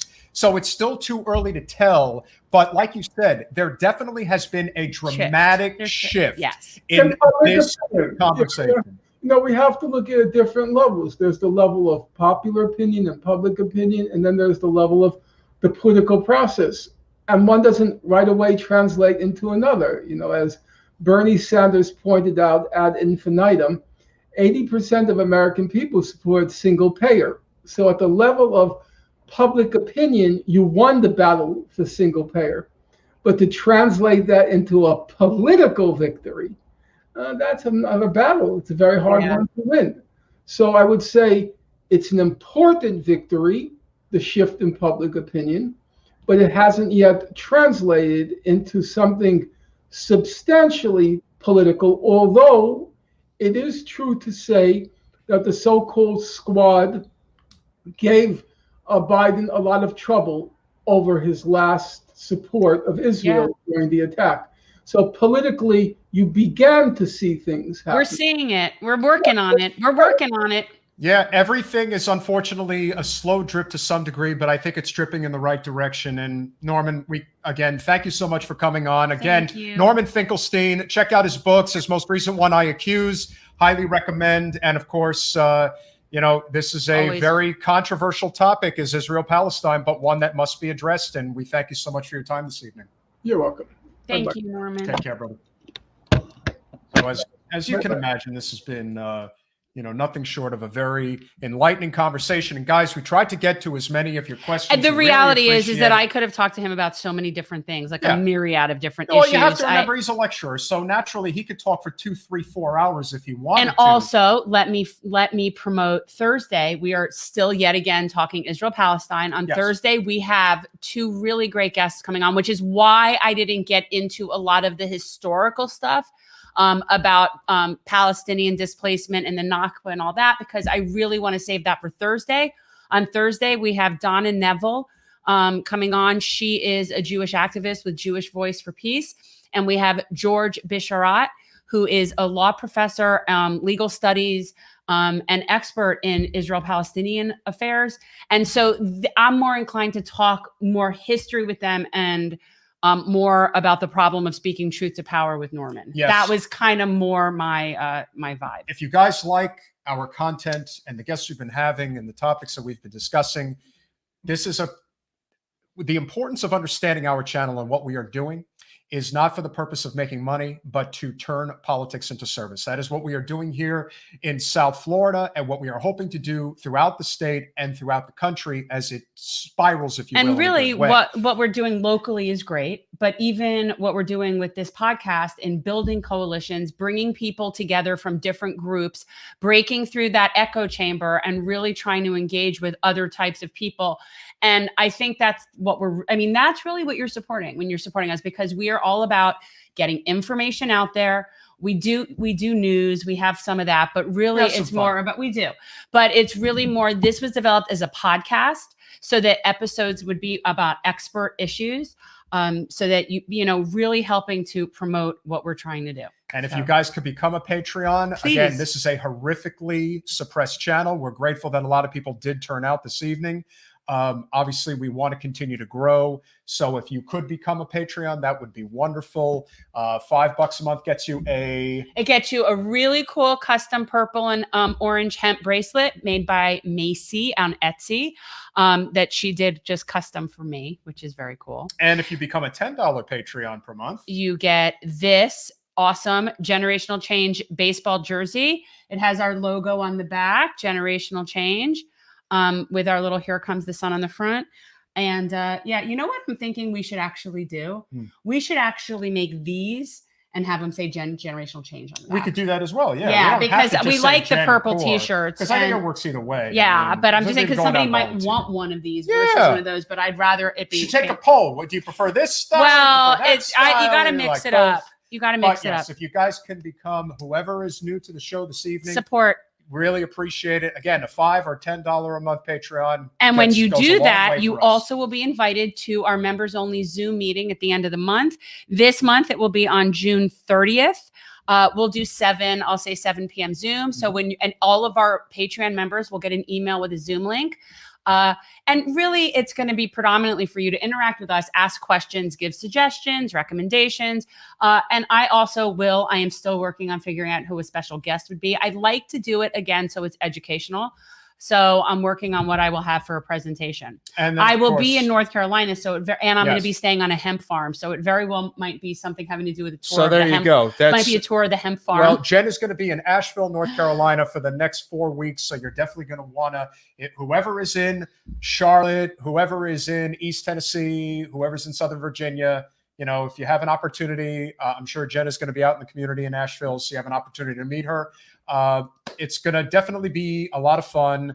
We're going to obviously be doing, that's really cool. Very nice. I did that. That is very good. Okay. Yeah, so anyway, I thought that I would have fun with that, but we could do our focus on Florida. So please, if you can become a Patreon, $5 a month or $10 a month, we really appreciate definitely it. Subscribe on YouTube. Yes. Like I said, it's not salary for us. It is about what we can do to help the community. And the last thing I will mention, tomorrow, one of the things that the funds that have been brought in to Generational Change are going to provide. Yep. What are we doing tomorrow? Tomorrow, we are going over to LifeNet for Families and distributing 100 hygiene kits and 100 pairs of socks to homeless people, which is going to be a monthly thing that we're going to start doing. Correct. So it's going to be a monthly. We're going to do a distribution there. And tomorrow's our first time going over there. Each one costs a few $100. Obviously, we do it in bulk, but the bottom line is this is something that really helps. It really does. And anything that we could do to start building that type of community engagement help us that out. is very important. Show us a little love on Patreon. Yes, if let you us can. know, guys. If anyone becomes a Patreon, please write it in. Obviously in the chat, and that would be great, and we'll share. And so the final thing this evening, of course, is focus on Florida. Where do we start, Jen? Because I don't know which ones I picked and which ones you picked, but like I have to. I'm going to address the critical race theory issue because I just find that fascinating. But you might want to talk about this one. I don't know what you know about that, but I find it very interesting. Well, the most important one, of course, is this story that we always want to, because there's so much negativity related to Florida. Yeah, but it's always nice when you see a good story. Oh, and that's why I put the little star. Wait, you can't. Yeah. See it. The star. Oh no. You got to get rid of that. That's okay. Okay, look, see.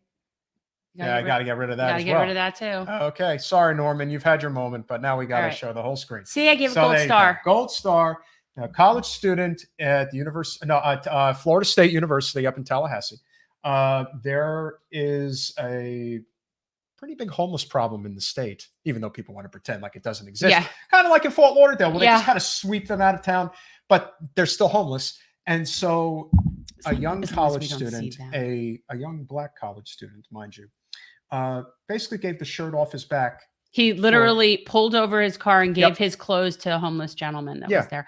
But now my question is, where is this footage? Like it's a video, or is it still photos from like a dash cam or something? Somebody recorded it. I guess it was his friend. Oh, who was in the car doing it. Oh, okay. And of course, it ended up on TikTok, which is of course where Jen doesn't want to go. I'm not engaging in more social media. So this went viral, and that's very cool. So kudos to the guy who got a positive news story about Florida in a newspaper that doesn't make everybody here look like a wackadoo.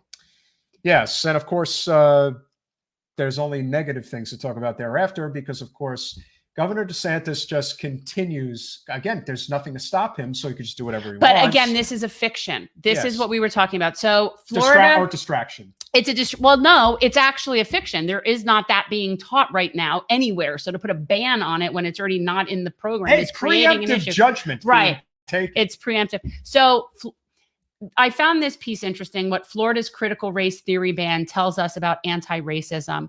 And that's our governor with his hood. I didn't want to keep him from his Klan meeting. But what I thought was really interesting and what I really wanted to look up is, what is the definition of critical race theory, right? Like, because I'm like, what does that even mean? Because to me, when I think about that and when I look it up, it's basically history that we were neglected to be taught before. That's how I think of critical. It's trying to catch us up on all the shit that we were supposed to have been taught but weren't. Well, critical race theory is an academic movement of civil rights scholars and activists in the U.S. who seek to critically examine the law as it intersects with issues of race and to challenge mainstream liberal approach. There you go. Liberal approaches to racial justice. Because, of course, the real key to racial justice is economic justice. And that is something that people don't want to talk about. Put a rainbow flag over the boat, they say. Or but on the here's airplane. what's even, okay, so that's the definition that I found, like if you were just to look up the definition of critical race theory. You just read that. Okay, so now here is the piece that I circled. You got to read this. So now this is a portion of the legislation that Ron DeSantis just signed. You need to deal with it because we got to read this. I'm trying. All right. Okay. So what these people are legislating against being taught, and I find this very, very telling. Okay, this is from the side. Examples of theories that distort historical events and are inconsistent with state board approved standards include the denial or minimization of the Holocaust and the teaching of critical race theory. So in other words, they are equating critical race theory with Holocaust denial. That is what is happening, that those two things are on the same level of education, not complete opposites, which they are. So, and here's where it gets even more racist. This is one of my favorite parts. So it's talking about their problem with critical race theory is that it's teaching that racism is not merely the product of prejudice, but that racism is embedded in American society and its legal systems in order to uphold the supremacy of white persons. Yeah, that. So their problem with critical race theory is that it's true. Having to face your history is just, not an easy thing for a lot of people to do. That's And their, again, maybe you should go to like the bathroom and rinse it out or something. I don't know what the hell's wrong with my eye. But, well, there's something in it, obviously. Yeah. So basically, their problem with critical race theory is that it's accurate. And yet they compare teaching it to teaching Holocaust denial. So the only blessing really about this is that teachers are still going to basically be doing what they want. School boards are not necessarily going to be following this. And for the most part, what they're banning already doesn't exist. So they're banning something that isn't an issue. But the point that they're seeking to do that is absolutely racist. Yeah, and again, it's all about just not being able to face down your own history, which is something that a lot of people have a very hard time doing. That racism is more than just prejudice. It's about embedding in a system. Again, it's it's like suggesting that we do not have a systemic racism problem when it comes to housing, when it comes to job hiring. Read The Whiteness of Wealth, and then you would say our tax codes, everything is just like completely littered with this lens of white supremacy. But that again is the great thing about mentioning critical race theory, which of course is one of the problems that they don't want it having being taught in academia, because this is about going after the liberal approach to racial justice, which of course is not economic, and that's the biggest thing. If you think about... No, they're stirring the base with this. This is making everybody all worrying about, oh my God, they're teaching us black things. But if you think about the policies that would help people that are struggling the most, especially people of color, it is a living wage. It is universal health care. It is an infrastructure bill. It is a federal jobs guarantee. It's even a universal basic income. It's ending the wars, so you don't have to feel right. desperate So to join the instead of military. them dealing with those issues, what they do is they hold out this thing like we can battle about the rights of teaching race theory. Just or like I'm going to hire somebody by the color of their skin and not the content of their character. If you go that route, you will never fix the systemic problem. If you go the route of economics, real working class based economics. well, and it also involves reparations, and there's a lot. I and think there's a lot reparations of is economic well investment. It is, correct. It's not handing out money. Well, no, it could be that too, It and it could but be in the that's not form of tax sustainable. credits. It's not sustainable. No, that's If you not have- true. Yeah, but if you That's not true. if you fine, contradict me. I don't give a damn.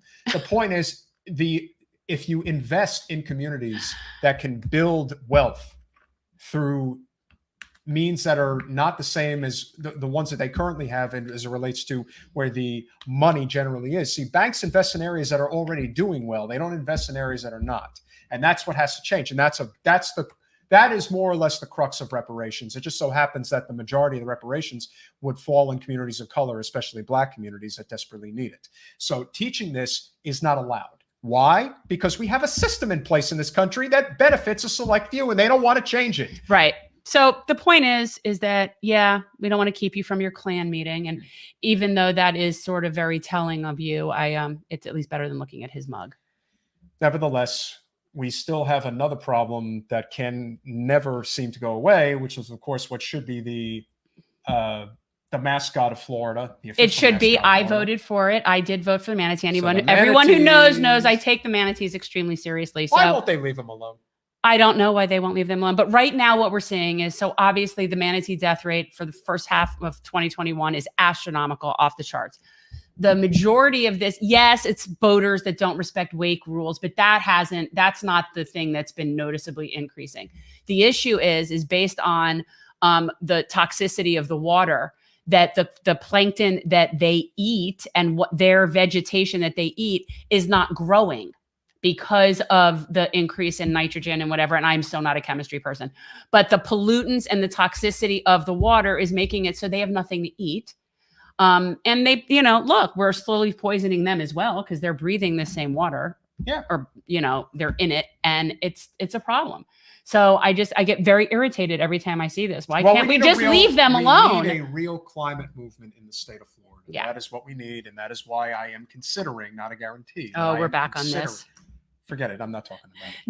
No, it's just so many years away. It's just okay. Matter. No, but you just okay. don't know how you literally know how to kill a conversation. I'm sorry. So thanks. I'm not even going to talk about it. No, so talk final about thing. He wants to run for who cares? Commissioner Who of cares? Agriculture. This is your show. You do your thing. I'm just going to sit on the sideline. God. So anyway, Florida City bans gambling amid prospects of Trump-owned casino. Now, on the one hand, this is not a bad idea because we all know what casinos bring. Come and take a look at Hollywood and Hallandale and you'll understand. But I get the feeling, and this is Doral, this is actually a Republican area, they are banning a potential Trump-owned casino. Well, he wanted to convert his property there. He has a huge golf course there, which I think was having lots of problems, like all of his properties do. And he, of course, was going to be next to jump onto the new gambling fund bandwagon that his friend Ron DeSantis has put into play. But lo and behold, City of Doral says, not here. So I'm kind of liking it. So I don't know if anybody can see, but I made Trump a little bug that's being squashed, like the bug that he is. Yeah, unfortunately, he is in Florida and he is not going away. And he's going to play a major role in whether or not DeSantis gets reelected and then ultimately becomes president. I still say that that's the most likely scenario in the next 3 years, but maybe I'm wrong. Nevertheless, I do think that we've got a lot of things to look into as far as, how we're going to continue to evolve in regards to this movement. I still think that one of the most important things we have coming up that we really need to focus on is the March for Medicare for All, which is going to be on July 24th, when Jen, literally the day after Jen returns from Asheville, we will be doing a Medicare for All telethon 2 days prior to the march. July 22nd. We are going to highlight the importance of this march. We're hoping to have a very extensive panel. Marianne Williamson is the, I don't think Master of Ceremonies is necessarily the title that I would use, but she's certainly the Well, I guess maybe she is the master of ceremonies, something along those lines. So we're hoping to have her on, a number of other people like Wendell Potter. Who am I forgetting? Oh, I'm planning, and one of my panels is going to be specifically addressing the needs of Black Americans and healthcare, because there is a whole different set of circumstances and nuance that needs to be addressed in Black community and healthcare. And I have a few people in mind that I want to bring on to talk about that. Yes, so we also that'll be and one of we're them. also going to have a panel that is going to focus on the statewide single payer healthcare system that is being focused in 3 states right now: New York, Washington, and California. So we are going to address that as well. And again, July 22nd, Thursday evening, we'll probably start around 7, go till about 10. It'll probably be 3 panels. But these are going to be very important, because universal healthcare is our future, and you have to stop taking no for an answer. And one of the things that we have talked about particularly is somebody like Pramila Jayapal, who likes to talk a big game, but never actually takes any action. She also ignores whole Washington's existence. Well, you know what's going to happen if she keeps doing that? We're going to figure out a way to draft Kashama Sawant to run for her congressional seat. She'll get primaried. Yeah. You really want this fight? That's it. Listen, the only thing, Tony Montana in Scarface always said, the only thing that matters in this world is balls. And if you've got balls, you better use them. This right here. Yeah. That. Nobody had bigger balls than that guy. And he was a Supreme Court justice when they were still lynching people. I know. So as far as I'm concerned, be like the Marshal. Oh, be like the Marshal. Because that's who we are supposed to be. We are supposed to be people who cannot not fight for this. Kira, great to hear.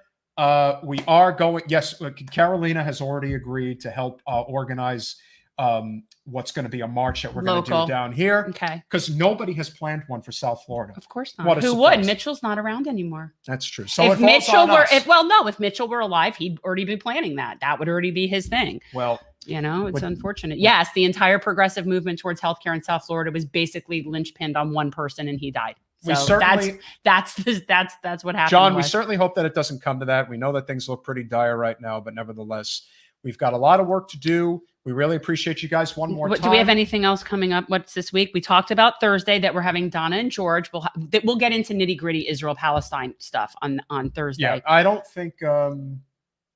I think that's it. Okay. And we will have a candidate as well. We're going to be more consistent now because a lot of candidates are running now. Yeah. And we like to have these 15-minute segments where we bring candidates on to share running for office. Again, there's a lot of people from Jen Slate. And it's local people too. And I think it's just the concept of promoting local candidates and promoting the idea that regular people, especially we like in nonpartisan races, running for office and making a difference in their local. Ricardo, you're late, but we're glad to see you, brother. And you'll definitely enjoy this one for sure. Definitely make sure that you continue to tune in. Again, like, share, subscribe, become a Patreon if you can. It helps the show out a great deal. It really does. We're also going to get into an extensive talk about the down ballot races next Thursday with Jen's former slate mate with Brand New Congress, who is now the head of Brand New Congress, Adrienne Bell. Pretty kick-ass lady, if I might she is. say. Adrienne's awesome. So that'll be really cool. Oh, that's next Thursday. And then on Monday. Do we have Monday already covered? Monday we have a candidate, but we will also have a panel as well. We'll have we'll be working on that. Guys, thank you as always. It's been a great evening. We really appreciate you as always. We'll see you Thursday.